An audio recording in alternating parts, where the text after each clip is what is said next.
Meu nome é Gillian. Tenho pouco mais de 30 anos. E eu costumava acreditar que, se você se mantivesse calma, trabalhasse duro e mantivesse a paz, sua família acabaria aprendendo a te respeitar. Aprendi o contrário na entrada da garagem do meu pai. Eu tinha acabado de comprar um carro novo com dinheiro que ganhei sozinha. Nada chamativo, apenas limpo, confiável e meu. Mantinha-o na casa do meu pai, naquele antigo bairro onde cresci, porque era mais fácil nos fins de semana, mais fácil para os jantares em família, mais fácil para a versão de mim que continuava tentando. Não imaginei que conveniência pudesse se tornar permissão. Quando voltei, o lugar onde meu carro deveria estar estava vazio. Dentro da casa, ninguém parecia surpreso. Ninguém perguntou por que eu estava ali, em silêncio, com as chaves na mão que, de repente, não significavam nada.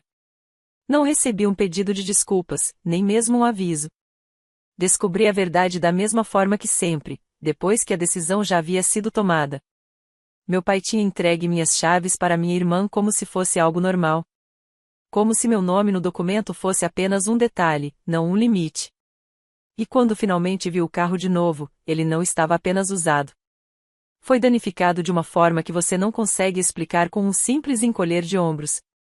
Alguns minutos depois, minha irmã olhou para a bagunça que tinha feito e disse: "Não é tão grave assim. Estou cansada de usar. Me devolve." Meu pai mal reagiu. "É só um carro. Você devia se sentir sortuda." Olhei para os dois e disse: "É sortuda porque não é mais o meu carro." O rosto dela caiu. "Antes de eu contar o que aconteceu em seguida, comente que horas são para você agora e de onde está me acompanhando. Quero ver até onde essa história vai chegar." No início daquela semana, eu ainda acreditava que um não firme seria suficiente. Meu pai ligou enquanto eu estava no meu apartamento. Ele não pediu para usar meu carro, falou como se já estivesse decidido, dizendo que minha irmã precisava causar uma boa impressão em uma entrevista e que meu carro era a melhor opção. Eu disse que não estava disponível.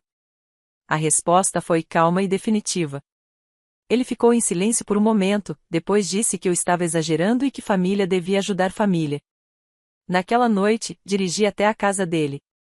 A entrada da garagem parecia estranha, porque o espaço onde meu carro deveria estar estava vazio. Dentro, meu chaveiro estava sobre a mesa da entrada, jogado como se nunca tivesse me pertencido. Minha irmã estava na cozinha com o celular na mão. Meu pai estava por perto, já irritado por eu ter notado. Minha mãe permaneceu no fundo, silenciosa, observando rostos em vez de fatos. Ninguém ofereceu uma explicação. Perguntei onde estava o carro. Meu pai respondeu primeiro, dizendo para eu parar de transformar aquilo em um grande problema. Minha irmã admitiu que o tinha levado e disse que precisava do carro para a entrevista, depois continuou dirigindo porque já estava fora de casa. Perguntei por que ela tinha minhas chaves depois que eu tinha dito não. Meu pai interveio novamente e disse que eu estava sendo rígida e egoísta. Agiu como se minha recusa fosse o problema, e não a decisão dele de pegar minha chave reserva do gancho perto do hall de entrada. Minha irmã voltou mais tarde e estacionou torto, muito perto da guia. Entrou sorrindo, como se o dia tivesse sido perfeito. Então eu vi o lado do passageiro. O dano corria pelo painel em um longo risco, fosco contra a pintura, com uma faixa brilhante incrustada nele. Não era um arranhão pequeno. Era o tipo de marca que faz um carro novo parecer velho em um instante. Minha irmã deu de ombros. Meu pai também, dizendo que o seguro cobriria. Nenhum dos dois precisou dizer de qual seguro falavam. Assumiram que eu resolveria do jeito que sempre fazia. Então meu telefone começou a vibrar. Um colega de trabalho enviou um print que me deixou com o estômago apertado. Minha irmã tinha postado uma foto ao lado do meu carro, sorrindo como se fosse dela, com uma legenda agradecendo nossos pais pelo presente. Pessoas do trabalho comentavam perguntando quando meu pai tinha decidido comprar um carro para ela. A história estava sendo reescrita em público e esperava-se que eu ficasse quieta para que a mentira permanecesse. Abri a porta e verifiquei o interior. O banco estava recuado mais do que eu jamais tinha ajustado. O porta-copos estava pegajoso. A porta-luvas estava aberta e um aviso dobrado repousava sobre meus papéis. Era de uma empresa de guincho. A carta dizia que o carro havia sido autuado por estacionar em área restrita e que outra infração poderia levar à apreensão. Segurei o aviso e esperei que alguém assumisse a responsabilidade. Minha irmã encarava o chão. Meu pai dispensou o assunto antes que eu terminasse de ler, como se sua confiança pudesse apagar as consequências. Minha mãe tentou amenizar com uma voz suave e desculpas práticas. A casa parecia querer forçar o momento de volta à normalidade. Eu não discuti. Não levantei a voz. Peguei minhas informações do seguro e o registro de quilometragem que mantinha para orçamento. Os números não batiam com uma entrevista e alguns recados. Batiam com o uso repetido. O aviso do guincho agora fazia sentido. Não era um favor. Era acesso que se transformou em responsabilidade. E eles estavam agindo como se eu fosse pagar por isso automaticamente. Parada ali, percebi que, se lidasse com a situação do jeito que sempre fiz, nada mudaria. O carro seria devolvido quando eles terminassem de usá-lo, e eu ficaria com a conta e a lição. Foi nesse momento que parei de esperar pela compreensão deles e comecei a planejar para a falta dela. No caminho de volta para meu apartamento, as luzes da rua se borravam em uma linha constante de branco e âmbar. Eu não repeti a discussão na minha cabeça. Repeti as suposições por trás dela. A forma como todos agiam, como a responsabilidade flutuava na sala sem pousar, como minha reação era tratada como verdadeiro incômodo. A expectativa não era que alguém corrigisse o que aconteceu. A expectativa era que eu carregasse as consequências e mantivesse a casa confortável. Foi isso que finalmente fez sentido. O carro era apenas a prova mais recente de uma regra que eu aprendi tão cedo que parecia normal. Nesta família, meu esforço era considerado disponível. Meu tempo era considerado flexível. Meus recursos eram considerados compartilhados. E no momento em que eu resistia, eu me tornava o problema. O padrão nunca parecia dramático por dentro, porque era construído a partir de pequenas escolhas que podiam ser justificadas uma a uma. Na faculdade, eu trabalhava nos fins de semana para cobrir despesas e evitar mais empréstimos.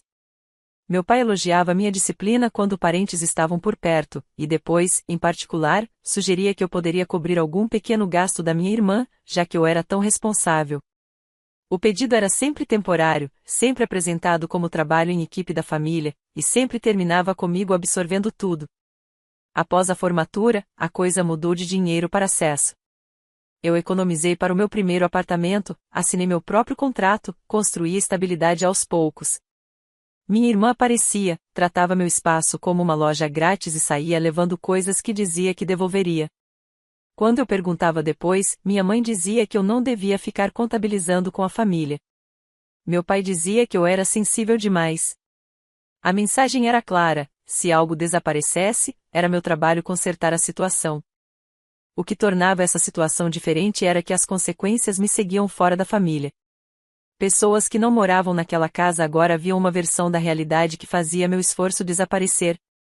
Apagava a única coisa pela qual eu tinha lutado tanto, o crédito pela minha própria vida. Eu não estava envergonhada. Eu estava exposta. Era como assistir meu próprio trabalho sendo apagado da história enquanto eu ainda estava no quadro. Naquela noite, sentei-me à mesa da cozinha e listei tudo o que poderia recair sobre mim se eu não fizesse nada: custos do seguro, taxas, dias de trabalho perdidos, compromissos de reparo, desvalorização do carro.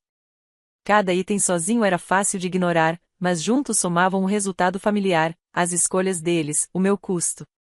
Percebi que estava tratando aquilo como um problema de conversa, quando na verdade era um problema de risco. As conversas naquela casa eram projetadas para terminar na minha concordância. O risco tinha regras que não se importavam com intenções. Então, parei de pensar como filha tentando ser compreendida e comecei a pensar como dona protegendo um bem. Abri minha apólice de seguro e li as seções que tinha apenas revisado quando comprei o carro. Verifiquei as cláusulas sobre motoristas autorizados. Anotei o que aconteceria se alguém dirigisse o carro sem permissão e causasse danos. Pesquisei as regras locais sobre infrações de estacionamento e apreensões, não para me assustar, mas para conhecer a realidade. Depois, fui além, porque o carro me fez questionar até onde aquelas suposições alcançavam. Revisei minhas contas, mudei senhas e bloqueei pontos de acesso que estavam abertos por conveniência. Não acusei ninguém. Não avisei ninguém. Simplesmente fechei portas que nunca deveriam ter estado abertas. Quanto mais concreto isso se tornava, mais calma eu me sentia.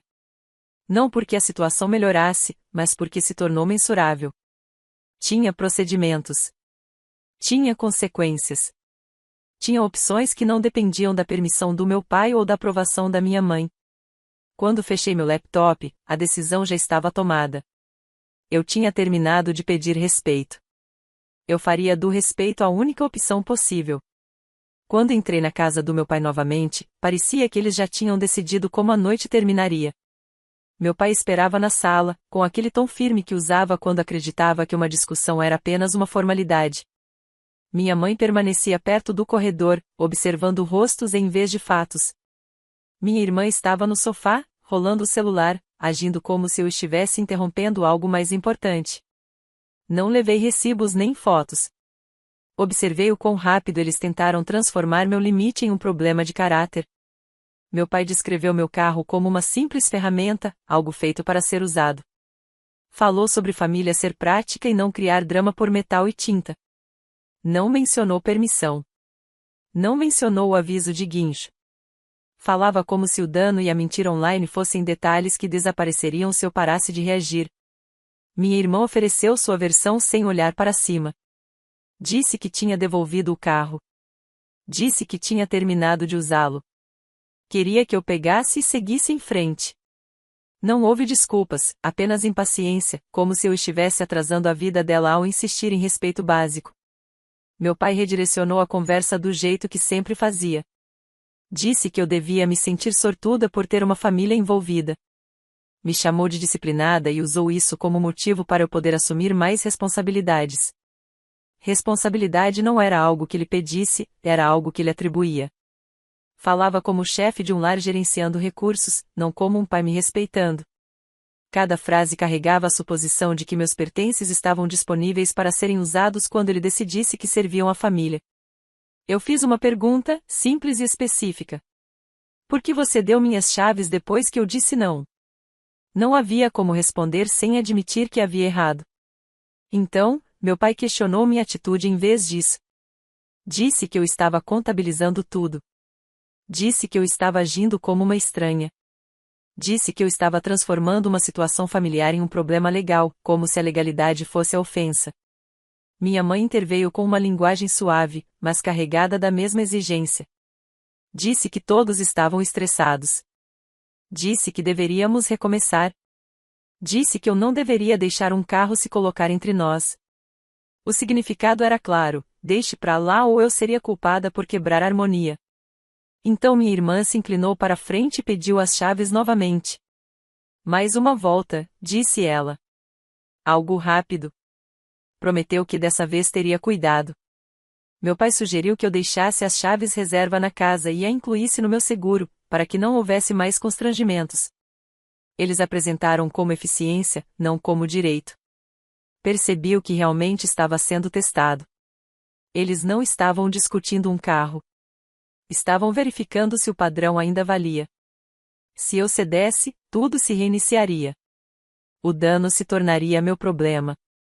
A história pública continuaria sem correção. A próxima exigência chegaria mais cedo. Então, parei de negociar. Não discuti o risco. Não debati sobre a postagem. Não expliquei por que aquilo importava. Fiquei de pé, peguei minha bolsa e disse que não emprestaria o carro de novo. Meu pai reagiu no instante em que perdeu o controle. A voz dele se endureceu. Avisou que escolhas têm consequências. Sugeriu que, se eu quisesse viver como indivíduo, deveria estar pronta para ser tratada como tal. A mensagem não era sutil: conforme-se ou perca seu lugar. Olhei para ele e entendi algo que evitava há anos. Não se tratava de amor. Tratava-se de acesso. Ele podia ameaçar meu lugar na família porque acreditava que eu precisava mais da família do que a família precisava dos meus limites. Saí sem criar cena. Sem bater portas, sem discurso final. A decisão que vinha se formando em privado se tornou firme. Se minha propriedade podia ser ignorada dentro daquela casa, então minha propriedade precisava ser movida para um lugar que eles não pudessem alcançar. Na manhã seguinte, tratei a situação como um risco, e não como um desentendimento familiar. Reuni todos os meus documentos em uma pasta, comprovantes de compra, registro, extratos do financiamento e minha apólice de seguro.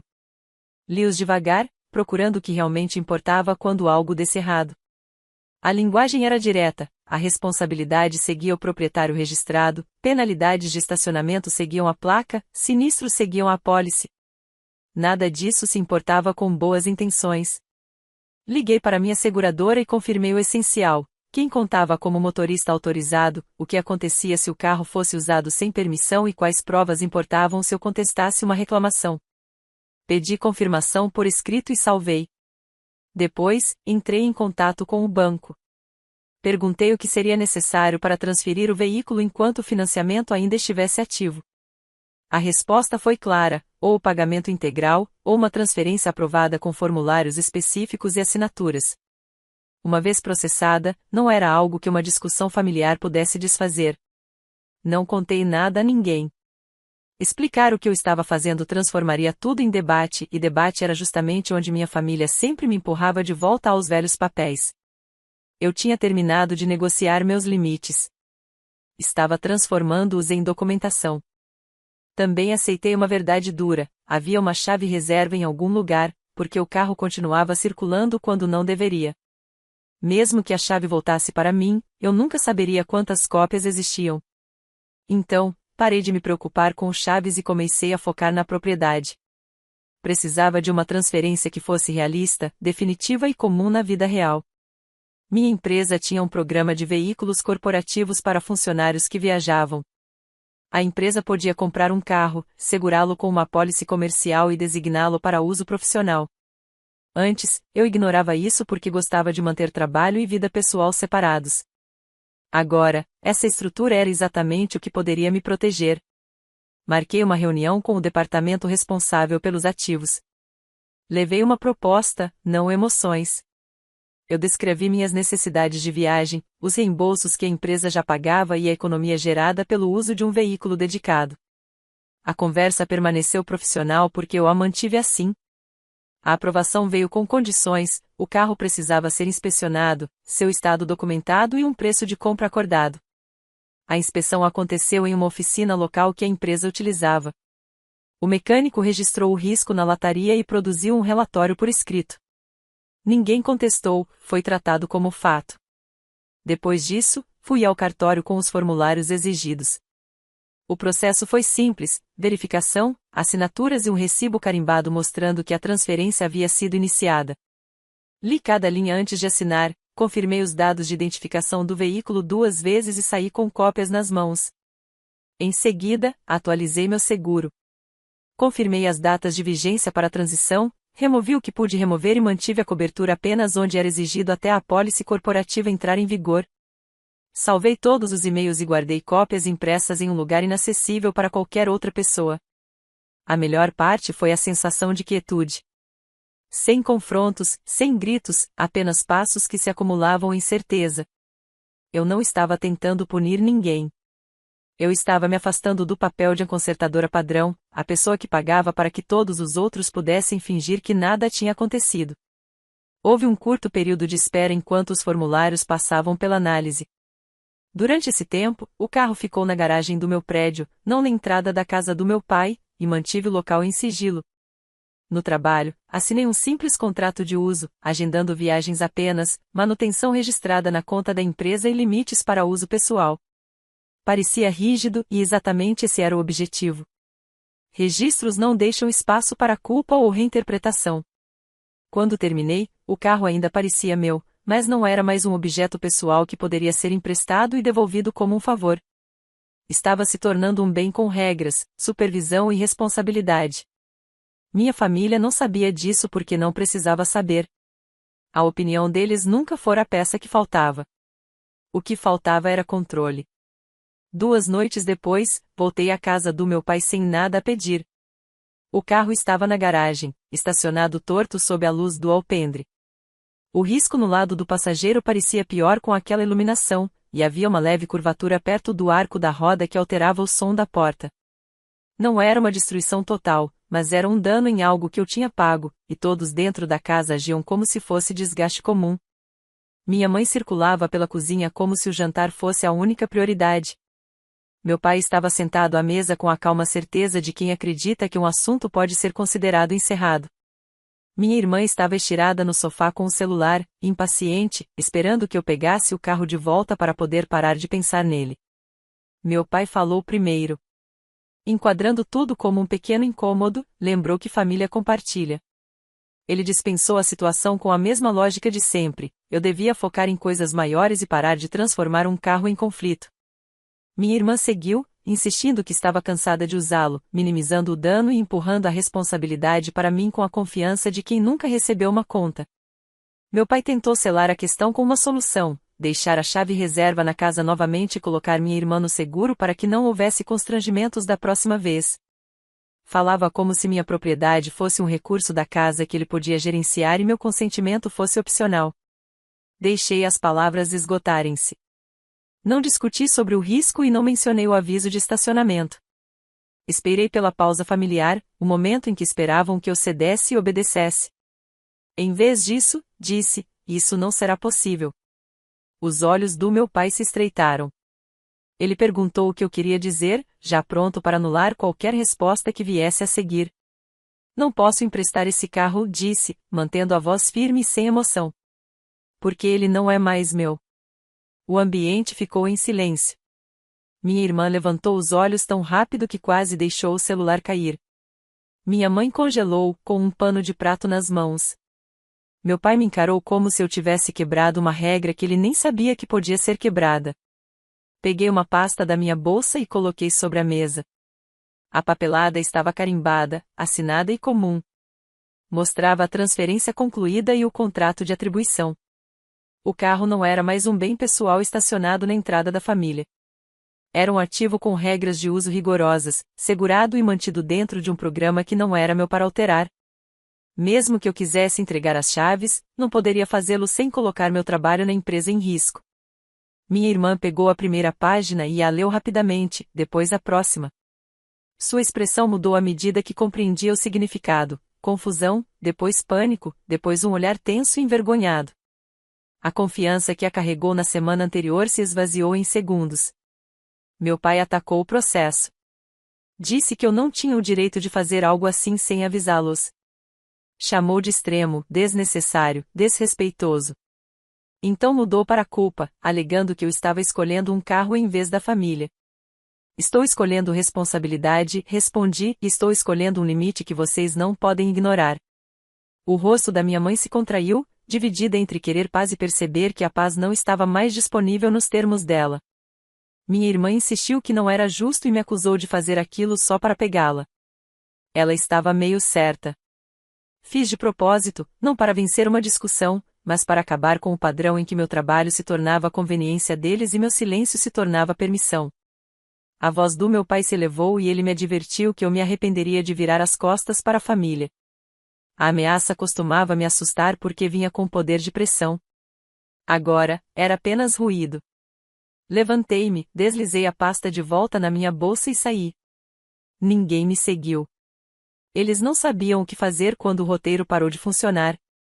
Dirigi meu carro antigo com firmeza, porque pela primeira vez a decisão não dependia deles entenderem. O silêncio durou mais do que eu esperava. Depois que saí, não mandei mensagens de acompanhamento e não fiquei esperando um pedido de desculpas que nunca viria. Parei de aparecer e parei de atender chamadas que sempre vinham com uma exigência. As consequências apareceram nos únicos lugares que minha família levava a sério: logística e dinheiro. De repente, minha irmã teve que explicar por que não tinha mais acesso ao carro que agia como se fosse dela. As opções de transporte ficaram caras rapidamente, e o orçamento para reparar os danos que ela causou não era algo que se ignorava com um simples encolher de ombros. Pela primeira vez, o custo pertencia à pessoa que o criou, e não a mim. Meu pai tentou invadir minha vida profissional. Ligou para o meu escritório e pediu para falar comigo, como se eu pudesse ser convocada. Minha assistente não o colocou em linha. Encaminhei a mensagem para o setor de recursos humanos e pedi que registrassem que minha família não tinha permissão para me contatar por canais da empresa. Então a realidade bateu nele mais forte do que qualquer discussão.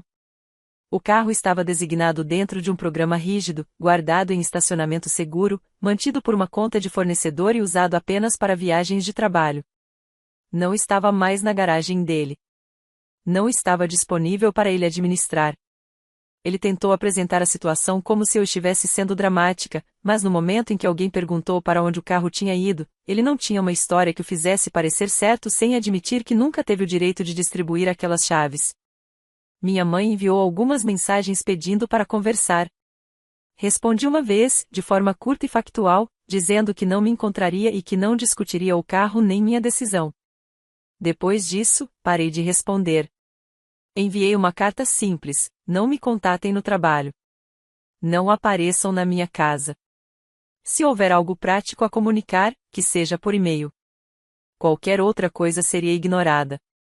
Também deixei claro que não participaria de jantares, feriados ou encontros familiares. Esse foi o último contato que fiz. Quando os e-mails chegaram mesmo assim, carregados de culpa e de história reescrita, arquivei-os. Quando as chamadas continuaram, bloqueei os números. Quando alguém tentou mediar, recusei. O primeiro feriado que passei sem eles foi estranho, mas depois se tornou tranquilo. Percebi o quanto de tensão eu tinha aceitado como normal e o quão silenciosa e leve pode ser a vida quando você para de negociar o seu valor.